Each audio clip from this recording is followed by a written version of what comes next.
ya te lo presenté, analista político, lo conocés porque está muy presente en los medios de comunicación, que es el señor Raúl Aragón. Buenas noches, gracias Raúl. Gracias por la invitación. Por estar acá esta noche. No, te voy a arrancar hablando un poco de lo que yo acabo de comentar. ¿Vos qué lectura como analista político hacés de las declaraciones de Cristina Fernández, dura contra el Fondo Monetario, y después Alberto, que sale con una declaración un poco más suavizada? ¿Es una estrategia conjunta esto? Yo creo que sin lugar a dudas es una estrategia conjunta, creo que es muy buena estrategia porque además, y vos sabés que yo he sido muy crítico de algunas cosas del gobierno de Cristina, pero tengo que reconocer que cuando opera es muy inteligente y acá lo ha hecho muy bien. Esto de que como la norma rige para financiar la fuga de capitales a favor del sector de la economía concentrada y no rige, y sí rige para nosotros y para beneficiar al país, un país que está endeudado en gran parte por tu complicidad como Fondo Monetario Internacional. Eso es lo que le está diciendo. Es prácticamente incontestable y la demostración de que es incontestable es que la respuesta del fondo de hoy fue: nosotros no violamos la norma. Claro, sin explicar por qué. Sin explicar por qué. Por otro lado, es cierto que Alberto salió con algo más o menos suavizado y después no tanto. Hoy hubo una entrevista radial a la mañana, no recuerdo la radio, al presidente, y en un momento dijo: nuestra prioridad es la gente, que los especuladores esperen. Es muy fuerte eso en la voz de un presidente, digamos, ¿no? Sí, claro. Y por otro lado, con respecto porque está abordando toda la cuestión financiera, con respecto a lo que mencionabas de las bajas de las tasas de interés, dijo en esa entrevista: cuando me fui de viaje le pedí 3 cosas a los bancos: que bajen las tasas para el consumo, o sea, que tengan tasas favorables o que permitan el consumo, que tengan una tasa favorable para las pymes, que lo acaba de hacer el Banco Central, y que revisen la tasa de las tarjetas de crédito, que es otra forma de financiar el consumo. Y dijo: si no lo hacen, voy a convencer al Banco Central para que tome medidas. O sea, es muy, muy fuerte. No te diría que es una amenaza, pero es una advertencia muy seria a un sector que, bueno, ustedes son economistas, lo saben mucho mejor que yo. Durante todo el gobierno de Mauricio Macri tuvieron ganancias exorbitantes, ¿no? El sector financiero, junto con el agro, creo que fue los que más se beneficiaron. Bueno, que paguen un poco, es cierto. ¿Y vos creés, Raúl, que en materia, haciendo un análisis político, en los temas que están vinculados con la economía, pareciera que hay más coordinación en la estrategia, y hay algunos temas que sí generan un poco más de ruptura interna? Por ejemplo, presos políticos en los últimos días. Sí, mira, yo creo que en lo concreto, económico, están totalmente de acuerdo y operan como un tándem muy poderoso. Los dos son muy inteligentes y con mucha experiencia política. No te olvides que Alberto Fernández es el primer presidente que llega a la primera magistratura con 6 años de experiencia como jefe de gabinete. Es decir, es el primer presidente que tiene experiencia real de la gestión. Bueno, y Cristina Kirchner es Cristina Kirchner, no es menor. Ellos operan muy bien en lo concreto. El tema económico... Ahora, después hay, no solamente entre ellos, sino también en las segundas y terceras líneas, diferencias ideológicas, yo no diría irreconciliables, pero sí significativas. El tema de los presos políticos o políticos presos, en fin. A veces, como en este caso, son diferencias semánticas, ¿no? Que después adquieren un volumen que no debería adquirir, porque además eso genera cierta desprolijidad o apariencia de desprolijidad en la gestión que no es desprolija, pero estas discusiones, la embajadora frente al Vaticano hablando de los presos políticos, ¿qué tiene que hablar de los presos políticos? Quería 5 minutos de protagonismo, podría haberlo hecho de otra manera, sin echar leña a un fuego que es absolutamente innecesario en este momento. Pero esos son los primeros tiempos, creo que vamos camino a que el gobierno, que está compuesto por 3 fuerzas importantes, encuentre una forma de convivencia y baje las tensiones. Es verdad que Cristina Kirchner permitió que Alberto Fernández sea el presidente, pero Alberto Fernández permitió que Cristina sea la vice, porque Cristina sola tampoco era vicepresidente. Sí, claro. Y en tercer lugar, el aporte de Sergio Massa del Frente Renovador lo que hizo fue impedir que se llegue al balotaje. Sin Sergio Massa había balotaje, esos son números bastante concretos, ¿no? Sí. Así que son 3 fuerzas que están haciendo equilibrio, hay búsqueda de poder de cada una de las 3 fuerzas, es normal, hay desavenencias, es normal. El problema es que a veces se ponen demasiado gritones las segundas y las terceras líneas, y eso genera una apariencia de desprolijidad que en medio de una negociación con el Fondo Monetario no conviene, porque podría dar la apariencia de inconsistencia en la gestión, cosa que no hay. Gustavo. Raúl, ¿cómo ves vos el rol de la oposición? A ver, me refiero al rol de la oposición no en cuanto a liderazgo, que presumo que se estará redefiniendo el tema del liderazgo, sino, por ejemplo, en temas como la renegociación o reestructuración de la deuda, que busca desentenderse de la misma. ¿Cómo ves ese rol? Porque salieron todos de manera conjunta diciendo que de alguna manera tuvo gusto a poco lo que manifestó el ministro de Economía. Bueno, la política es la política, ¿no? Por un lado dicen eso después del discurso o de la exposición del ministro Lacunza, ministro de Economía, Martín Guzmán. Pero no nos olvidemos que le dieron un apoyo prácticamente unánime a la ley que permite la renegociación. Entonces, obviamente que ellos tenían que apoyarlo. Esto fue en gran parte un tejido muy fino que hizo Sergio Massa con Mario Negri, ¿no? Acordaron y el haber acordado, la estrategia de Sergio fue interesante porque él acuerda con el radicalismo.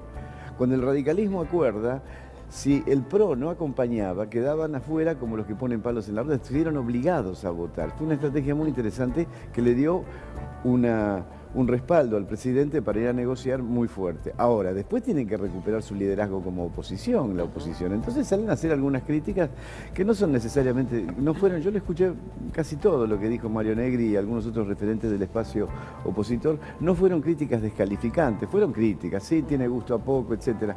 Bueno, ahora, el mismo ministro decía, miren, hay tantos números acá que no puedo exponer esto, se los vamos a contestar por escrito, porque obviamente las 120 preguntas o algo así, debieran incluir preguntas altamente técnicas, que requerían exposiciones muy largas, y entonces, bueno, no se puede en una sesión exponer con tanto detalle. Y de eso se aprovechó aprovechó en el mal sentido, bueno, lo tomó el radicalismo, fundamentalmente el radicalismo, para salir con alguna posición crítica al oficialismo. Ese es el rol de la oposición también, y además porque están disputando al interior del espacio de Cambiemos y al interior del radicalismo, como decía recién Gustavo, están disputando el nuevo liderazgo, que creo que ese liderazgo lo está ganando Mario Negri, que ha sido el más sensato y el más... yo diría el más político del sector, no mucho más que el ex gobernador de Mendoza. Sí, claro, porque estamos en la etapa donde la oposición se va rearmando. Se va rearmando. No podés esperar que la oposición no te critique un poco. No, claramente. Claro. Lourdes. Aragón, quiero aprovechar también para ver, de alguna manera, si uno ve ciertos analistas, lee algunos periódicos, ve portales, parecería que se está desmoronando, que la grieta interna de esta alianza que está gobernando casi que vendría al acabose. Ahora, pasaron 2 meses nada más. Yo quiero preguntar cómo se puede analizar esa percepción en la gente. Y pienso automáticamente en el bolsillo. Se acaba de conocer la inflación, que si bien es alta, es muy baja si se la compara con el mes anterior. ¿Cómo se darían estos primeros meses? ¿Cómo hacer para evaluar en términos reales y concretos con el bolsillo de la gente, con todo lo que está pasando estos 2 meses y monedas de gestión? Yo creo que es muy prematuro evaluar la gestión y también es muy injusto. Se habla de los 100 días de luna de miel. Bueno, pasaron 60, no, le quedan 40 todavía. Claro. Es decir, no, hay que esperar. Creo que es un buen dato la disminución de la inflación. Escuchaba el análisis, el desglose de eso. Sí, es preocupante el aumento de la inflación en los alimentos. Creo que se van a abocar muy fuertemente a eso. Pero no... digamos, hay analistas que tiran piedras desde los costados, pero en realidad, si vos profundizás el análisis del análisis y lees realmente, casi no hay sustancia. Se deshace. Hay más ruido que sustancia. Entonces, bueno, está bien, tienen que publicar esas cosas. Yo los respeto, son colegas, en muchos casos colegas que son muy inteligentes. Están jugando también dentro de la política y por ahí el periodismo no tendría que hacer política. Pero bueno, la hacemos todos, la hacemos, así que está bien. Pero yo creo que esas críticas son más ruido que otra cosa. En realidad son análisis sin mucha sustancia, ¿no?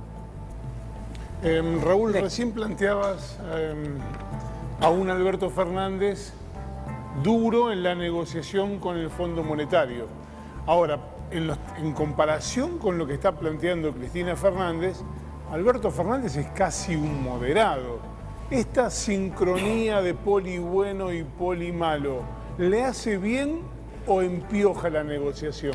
No, yo creo que le hace bien, pero porque, digamos, obviamente que al Fondo Monetario no le gusta que le digan que incumplió en un caso y quiere cumplir en el otro, es esta contradicción que señalaba la vicepresidenta. no le debe gustar, pero los pone en una posición estratégica, o por lo menos táctica, bastante complicada. ¿Cómo sigue ahora? ¿Qué van a decir ahora? Y entonces eso le da cierta ventaja al país o al presidente en la negociación con el fondo. No nos olvidemos además que detrás de alguna forma, detrás de la voluntad de acuerdo con el fondo, están nada menos que el presidente Trump y muchos referentes de muchísimo peso. Angela Merkel, que estaba totalmente opuesta a que se le presentara tanta cantidad de dinero al gobierno de Mauricio Macri. Es decir, el presidente ha conseguido un volumen de apoyo internacional muy, muy importante. En medio de eso, Cristina sale y lo cruza con esta contradicción. ¿Cuál es la posición negociadora del fondo? Hoy, en realidad, el fondo quedó en una posición ligeramente debilitada respecto de la negociación. ¿Cómo haces para negarte ahora a por lo menos un plazo de carencia de 3 años, 4 años, como quieran, y una refinanciación con tasas de interés más o menos pagables? ¿Cómo haces eso? No lo puedes hacer, porque han quedado en Orsay, por decirlo, usar un término futbolero, ¿no? Sí. Te pregunto, Raúl, ¿es un aspecto muy positivo, un logro político para el gobierno haber tenido en el palco a todos los sindicatos, como logró el otro día? Ayer. Estaba todo el abanico sindical, ahí estaba Moyano, pero estaban los gordos de la CGT también, es decir, faltaron algunos, siempre falta algunos, los sindicalistas son muchachos que, bueno, definen posiciones muy, muy rígidas, pero sí, es un gran logro, es un logro importantísimo, porque fíjate que estamos en un momento en que se está hablando de paritarias sin cláusula gatillo, etcétera, de una serie de mesura en las pedidas de aumento, y en ese contexto que el sector sindical mayoritariamente te apoye acompañando a tu ministro de Economía cuando va nada menos que a rendir frente al Congreso, es un gesto muy importante. Creo que es un logro, porque en esto sí, en términos políticos, este gobierno está tejiendo y está tejiendo muy bien. No se ve todo lo que están haciendo, hay muchas cosas que tienen menos entidad mediática, pero digamos, hay un montón de construcciones pequeñas que se van dando y a la vez, yo insisto, ¿no? Un poco de paciencia. A ver, entendamos cuál es el rumbo que tiene este gobierno. ¿Cuál fue la primera medida del gobierno de Macri? Fue un decreto de necesidad de urgencia designando 2 jueces de la Corte Suprema. La primera medida de Alberto Fernández fue atender el hambre más urgente. Es decir, claro, hay una diferencia. Entonces, ahora, es muy fácil hacer eso de firmar un decreto para designar 2 ministros de la Corte Suprema. Ahora, ir a resolver el problema del 40% de los pobres, de la población argentina que está en la pobreza, es mucho más serio, porque además tocas un conjunto de intereses, tocas conjuntos empresarios, tocas intereses de la banca, es decir, tocas muchas cosas cuando vas a resolver eso. Sí.